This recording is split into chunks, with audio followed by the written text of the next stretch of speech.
Good evening from San Ignacio Town. With the 9 o'clock news, I am Patrick Jones. In the headlines, BTL settlement agreement and FCIB vesting bills passed through the House of Representatives. Senator Ray Davis resists attempts to unseat him. And the police investigate murder in rural Toledo. Stay tuned for details of these and other stories coming up after these messages. Want a great-looking yard that's easy to maintain? Take the hard work out of yard work with Shindaiwa's easy-to-use lineup of high-performance outdoor power equipment. Shindaiwa brush cutters and trimmers give you professional power that's reliable, comfortable, and durable. Backed by the industry's best warranty, put Shindaiwa outdoor equipment in your hands and take the hard work out of yard work. See the full line of Shindaiwa equipment at Universal Hardware in Belize City or Spanish Lookout. More vehicle owners are switching to the PureGuard line of motor oils, and with good reason. PureGuard comes in different grades and specifications. It carries the API certification and comes with the Westrac stamp of approval, guaranteed to make your engine run cleaner and longer, up to 10,000 miles. With PureGuard motor oil, your engine will have less wear and tear, give you maximum performance on the road, and give your vehicle better fuel mileage. PureGuard, good quality, affordable oil. Distributed exclusively by Westrac Limited, with branches in Spanish Lookout, Belmopan, Belize City, and Orange Walk Town. Here now is the news in details. The settlement of the nationalization of Belize Telemedia Limited 6 years ago by government is one step closer to realization. Today, the Prime Minister and Minister of Finance, Dean Barrow, took legislation to Parliament that seeks to legitimize the settlement agreement and for a supplementary budget allocation to pay the former owners of the phone company. As we reported on Monday, Prime Minister Barrow announced that the settlement agreement is for $162.7 million Belize dollars. Today, he introduced a bill for an act to facilitate the implementation of the terms of a deed of settlement and compromise between the government, Dunkel International Investments Limited, British Caribbean Bank Limited, and the trustees of the BTL Employees Trust, arising from the acquisition by the government in the public interest of shares in Belize Telemedia Limited and rights under certain loans and security arrangements made by the British Caribbean Bank Limited, and to provide for matters connected therewith or incidental thereto. After presenting the bill for the second reading, the leader of the opposition, Francis Fonseca, was the first member of the House of Representatives to speak on the piece of legislation. Mr. Speaker, this bill essentially has three components. One is, as you know, the settlement in full of the Permanent Court of Arbitration Award, which amounts to some $97 million. And really, Mr. Speaker, the scandal here is that we are paying 16% interest over 6 years. The original loan was $22.5 million US, which is 45 million Belize dollars, with interest of 16% over 6 years. That has now amounted to 97 million Belize dollars, all because of one man's stubborn pettiness.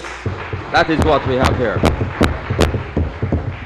The Prime Minister knew fully well, Mr. Speaker, that compulsorily acquiring the bank's rights under the loan it had concluded with Telemedia was absolutely unlawful and illegal. He knew that at the time. He knew it. But because he was advancing this personal, petty agenda, he went ahead and did it in any case. And now the Belizean people must pay $52 million for that stubborn pettiness. The other component of the bill, Mr. Speaker, is the down payment towards future settlement of the arbitration award. And that, Mr. Speaker, is something I think we can agree on. Based on the NERA fair market valuation, $65.5 million, that is not an issue we have to quarrel over.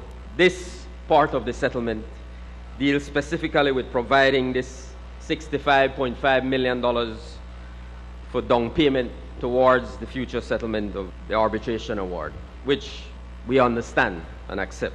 The third part of the settlement, Mr. Speaker, is basically this blank check, and we have a supplementary appropriation bill which will come up after this bill to deal with that 97 million and the 65.5 million, and then it has a head for part 2, which is a blank. It's open. I don't understand that at all, but we are being asked to approve that, and it's calling for additional amounts as may be required to satisfy in full the permanent Court of Arbitration award in this Dunkfell Government of Belize matter, and that is being tabled as a pledge on the consolidated fund to be paid within such time as the permanent Court of Arbitration may determine.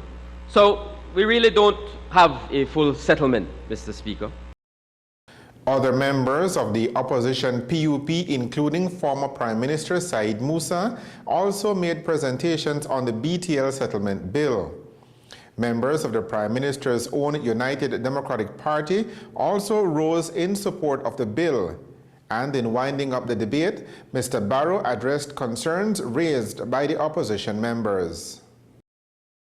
The leader of the opposition and the member for Belize Rural Central complained about the short notice.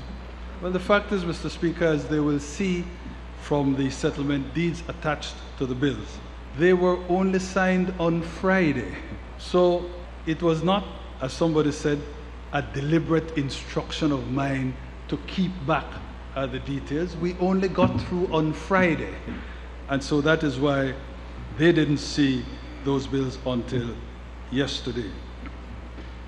Then, Mr. Speaker, the leader of the opposition insisted that we well knew that it was illegal to acquire the BCB Telemedia loan. I've explained that all the assets of Telemedia were pledged to the bank. And so when we acquired the company, if we had not acquired the loan, they would have used the fact of the pledge of the assets to wind up the company. So there is no question at all but that both things went together, hand in hand. We couldn't have one without the other. Then the criticism is, but you ought to have paid back the Telemedia loan earlier than you did. Well, Mr. Speaker, again, the advice as to the illegality of that loan did not originate with any opinion that the government sought. I explained that when BTL did attempt to pay back the loan and sought financing from First Caribbean, their lawyers in Barbados indicated that while we would want to approve this loan, we can't, because that loan is illegal. The circumstances in which the previous owners of BTL had borrowed the money, they said were illegal. We didn't just stop there. We did, at that point, seek legal opinion from people abroad, not from the local legal experts, from, as I said, Dr. Lloyd Barnett from Jamaica and from the firm of Charles Russell in London. And they too thought that the loan was illegal. It was on that basis that we didn't pay. We felt that we could challenge the legality of the loan in court. And no local court ruled against us. The matter was never decided here. But the arbitration tribunal listened to those arguments and found that in their view the loan was not illegal, or that since the bank was out of pocket, even if the previous owners of Telemedia were guilty of any illegality, the loan still had to be repaid. In that time, indeed, interest did accrue. What I will make clear is this: it wasn't just the decision of the government based on the legal advice from the Foreign Council not to pay the loan, but to challenge the legality in front of the tribunal. This was a decision of the BTL board under its chairman, Net Vasquez. Again, let me make clear that it is convoluted and simply wrong-headed to say that the taxpayers of this country are finding even a penny to pay that BCB loan award. It comes from the company, Belize Telemedia, and you cannot say, well, because the government and people own Telemedia, this is somehow to be equated with costing the taxpayers of the country. That is ridiculous. First of all, there are small shareholders in BTL. There is SSB. There is, I believe, the Central Bank. So there are all those entities involved in the ownership of BTL. And that is why, as a private company, even though it is majority owned by government, BTL is run in an autonomous, sovereign fashion by its board of directors. And that board of directors thought it well worth the risk. That board of directors will now have to pay for the fact that that course of action proved not to be successful, the course of action to resist. Now that the BTL settlement bill has passed through all of its stages in the House of Representatives, it now goes before the Senate for ratification at its special meeting on Wednesday in Belmopan.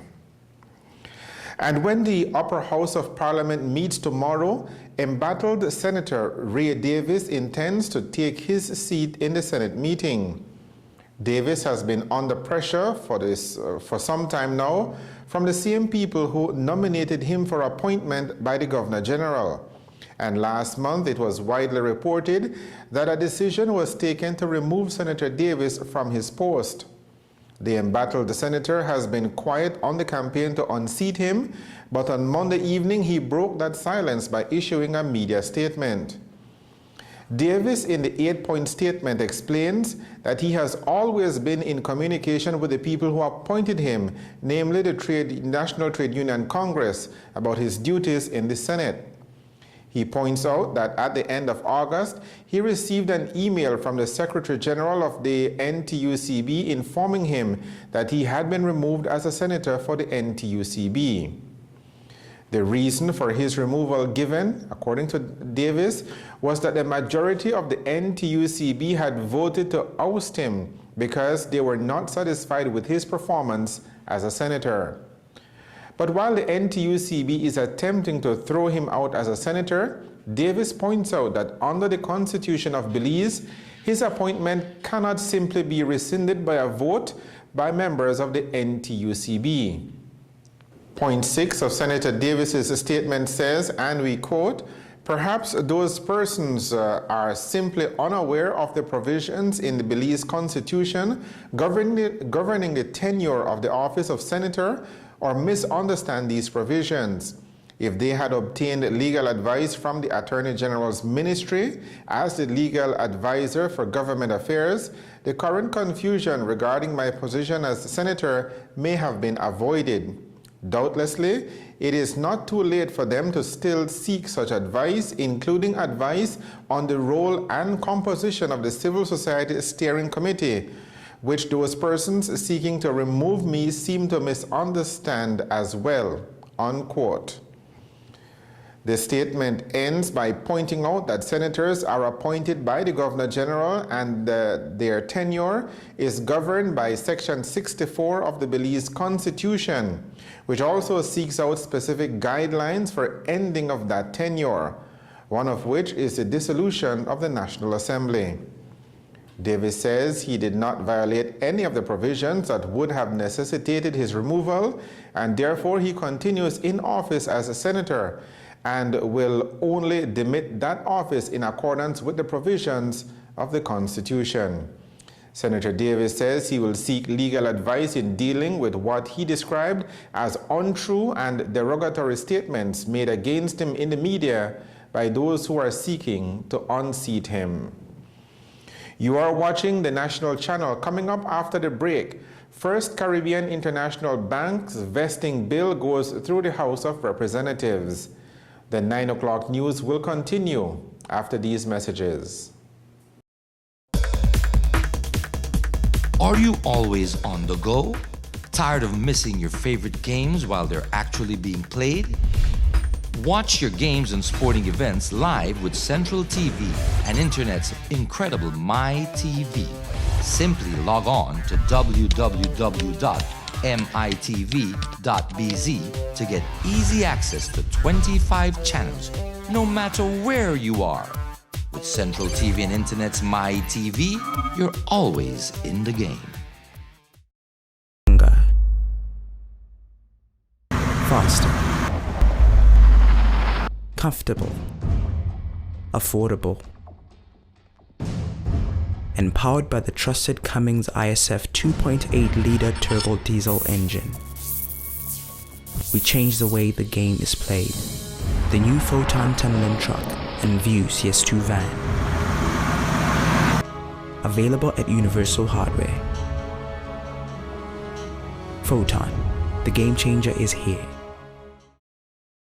The Belize Tire Depot, your one-stop destination. What you will find is a first-class selection of solid, dependable, quality products from the names you can trust.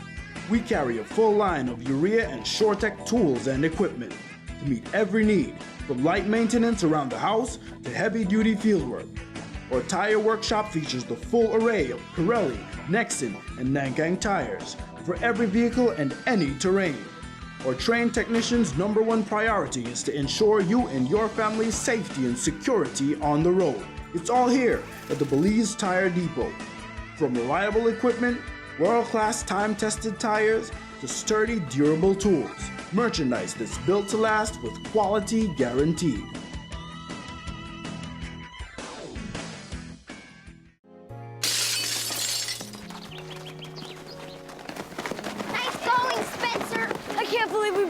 Old man Hennessy's window. Correction, dude. You broke. I just threw the ball. This is really bad. What are we gonna do? We? Go to the door, ask for the ball back. Are you serious? It's my ball, Myrtleback. You're so dead. I'd run away. Yeah, to Uruguay. Kiss your life goodbye. Sorry. Let's go. See you, dude. See ya. Remember me and your well. Nice one. Some friends you are.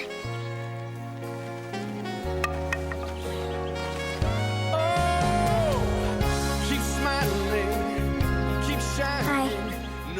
Hi. Tell him it was an accident. And we can fix the window. Come on. I'll come with you. Loyalty. Pass it on. You go first. A message from the Foundation for a Better Life. Welcome back to the 9 o'clock news. First Caribbean International Bank is selling its business interests in Belize to Heritage Bank. The news was announced last month, and there has been a flurry of activities in advance of the winding up of its operations in Belize and the transition to the new arrangements. Today, the Minister of Finance, Prime Minister Dean Barrow, took a vesting bill to the House of Representatives to facilitate the smooth transition of the sale, which was made between the two private entities. When debate on the bill started, Leader of the Opposition, Francis Fonseca, spoke of the need to protect the interests of the employees of First Caribbean International Bank, who will be directly affected by the sellout. FCIB closing its doors. These are not, after all, ordinary circumstances. First Caribbean International Bank closing its doors is serious business, and it impacts a lot of people, not the least of which are the employees, those who work there, their families. It is our understanding that there are some 60 employees who, to use their words, find themselves in limbo. They find themselves facing growing uncertainty about their current status and their futures. And I think we all can appreciate what they're going through, Mr. Speaker. These are real men and women with families, with obligations, with responsibilities. And so we, those of us who sit in this chamber, have a special duty and a special obligation to these workers and their families to ensure that they are treated fairly and justly, and that before we pass this bill, this vesting bill, we at the very least get an absolute undertaking from the Honorable Prime Minister, who is the Minister of Finance, that this First Caribbean International Bank, Belize branch, has fulfilled each and every of its legal obligations to these employees, Mr. Speaker, including but not limited to the negotiation and conclusion of what they have termed their exit packages. And I don't, Mr. Speaker, at all want to suggest that First Caribbean International Bank, and in particular its general manager, Mr. Smith, Glenn Smith, are acting in bad faith. Not at all. I don't want to suggest that at all. I know Mr. Smith to be a man, a just man, a fair man, who I believe does indeed have the interest of his employees at heart. But nevertheless, it is critically important that we speak out on this issue to absolutely ensure that in fact these workers know and understand that we are here to support them and to ensure that their interests are protected and that they are treated fairly and justly. Prime Minister Dean Barrow, in winding up the debate, points out that passage of the vesting bill through Parliament does not eliminate the opportunity for staff at First Caribbean International Bank to negotiate a proper exit package. I have said that I will not appoint a commencement date until all matters pertaining to the acquisition have been settled. And all matters include the question of the negotiations between the staff and FCIB. But he said no. He said, well, at least insofar as the bill itself is concerned, the only requirement to postpone the appointment of a commencement date, he says, is found in the proviso to clause 4.5 of the Act, which says this: provided that no such day shall be appointed until such time as all the taxes, stamp duties, registration fees, and other duties and charges payable to the government of Belize in respect of the transfer of the undertaking from the transferor to the transferee have been duly paid. So he said, that shows that all we are concerned about is collecting our fees and taxes. Well, that is absolutely not so. But to the extent that we are so concerned that that is one consideration, we have to be, especially given the history of those on the other side. I have spoken to Glenn Smith. He hasn't. I have spoken to Glenn Smith and received the assurance, which he claims that, in effect, he didn't have to speak to Glenn Smith to get, that absolutely FCIB is never going to walk away from its obligations. While, as Glenn Smith says, he's not going to negotiate in public, he has assured me that what they will offer to the workers is, by all sorts of multiples, far better in terms of an exit package than what the Labor Act demands as a bare minimum. And again, we need not have come to this pass with respect to the disquiet that the workers experience over their exit package, because all that sort of thing is taken care of in a collective bargaining agreement. Whose fault is it that the collective bargaining agreement, which lapsed over a year and a half ago, was never renegotiated, the only effort made to do so taking place 1 week before the announcement of the sale of FCIB to Heritage Bank? That is the fault of the union. And it doesn't absolve us from our responsibility to sympathize with those workers, but we must point out what the facts are.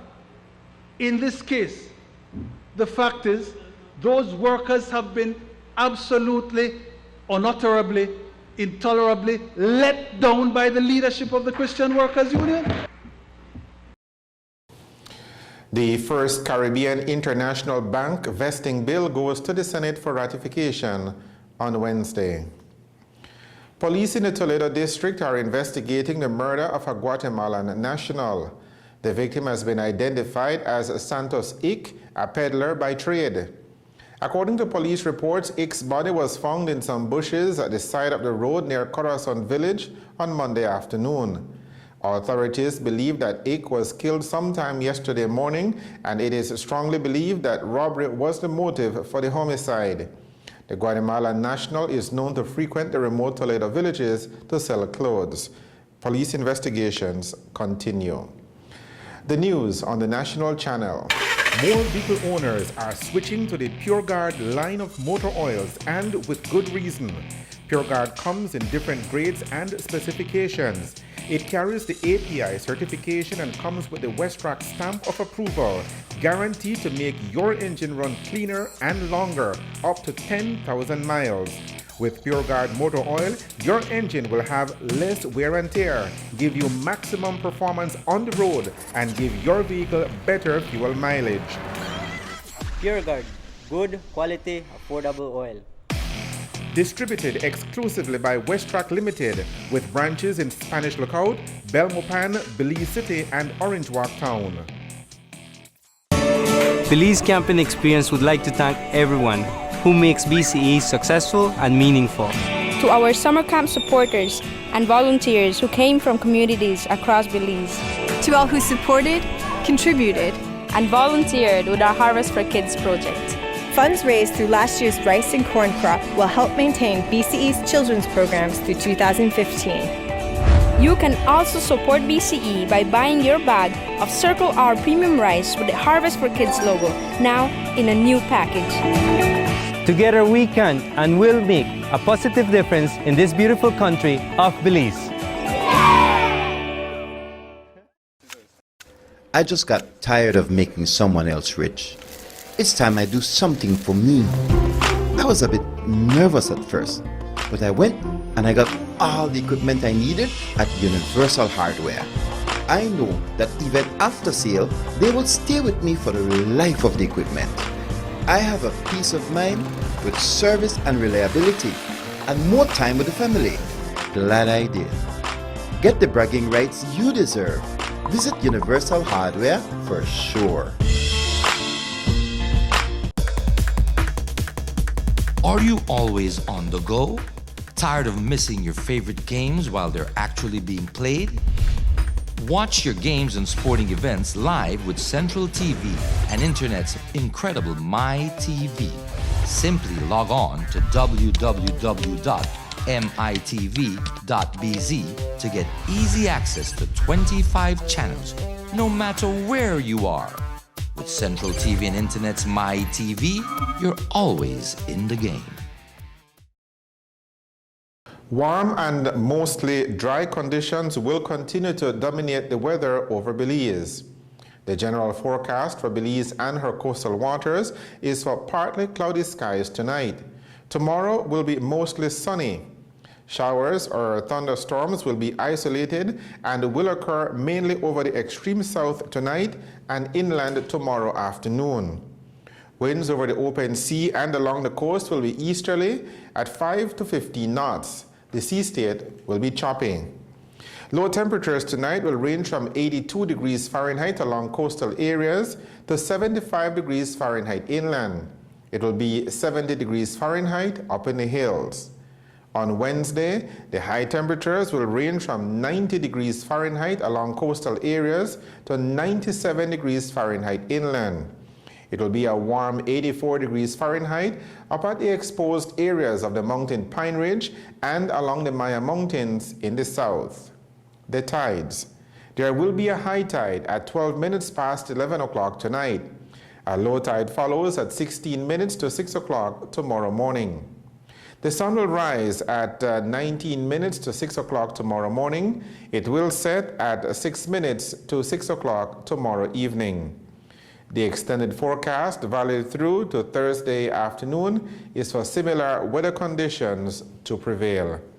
And that is a look at the weather with information provided by forecaster Derek Rodon at the Belize Weather Bureau. Two systems are being monitored for signs of development in the Atlantic Ocean. Here is more in the Tropical Update. Well, El Nino continues to rage on across the Pacific Ocean, strengthening as it going through this fall and probably not reaching its maximum intensity until this winter of 2015-16. Let's go to the maps. I can show you that over the last 6 months, it's strengthened and is expected again to max out in a few more months before finally weakening likely in the spring of 2016. There's the time on the bottom. So, what does that mean for us in terms of our weather over North America? Well, first you have to understand what El Nino is. And in a little bit of a background here, El Nino refers to the warming of the ocean waters here in the tropical Pacific, where they are characteristically above average during El Nino phases. And what that typically does is increase the amount of thunderstorm activity or enhances the convection across this part of the world. And what that does in turn, this is like a sequence of events, you oftentimes get ridges in the upper atmosphere nearby those tall thunderstorms. And when that happens, a lot of times the jet stream gets deflected, and downstream from that you get these troughs and ridges, kind of like throwing a rock in the pond. There are downstream consequences. The ripples in the atmosphere move away from the source region. And a lot of times, in sort of the textbook scenario, you end up during winter time with a pattern during an El Nino where it's warmer than average in the north and drier and wetter and cooler in the southern tier of the U.S. So with that in mind, what is the outlook for this upcoming winter? Well, the Climate Prediction Center, doesn't look like they put a whole lot of things other than El Nino into this forecast, where they're going for likely above average temperatures there in the north and likely below average temperatures in the south. Again, that is December through January. This is a map where it is likely to be above and likely to be below. And guess what? It makes sense, right? With the textbook picture of El Nino and its consequences. This is the precipitation outlook from the Climate Prediction Center for that same period, December through January, where it is likely to be drier than average in the north and wetter than average in the south. Of course, there are a lot of other things that go into our ultimate outcomes, but El Nino certainly went into the calculus of building the Climate Prediction Center's forecast for this upcoming winter. To summarize the news, here are the main points again. BTL settlement agreement and the FCIB vesting bills passed through the House of Representatives. Senator Ray Davis resists attempts to unseat him, and police investigate murder in rural Toledo. With the headlines, we end this edition of the 9 o'clock news. Thank you for joining us. I am Patrick Jones. Have a good evening and a good night.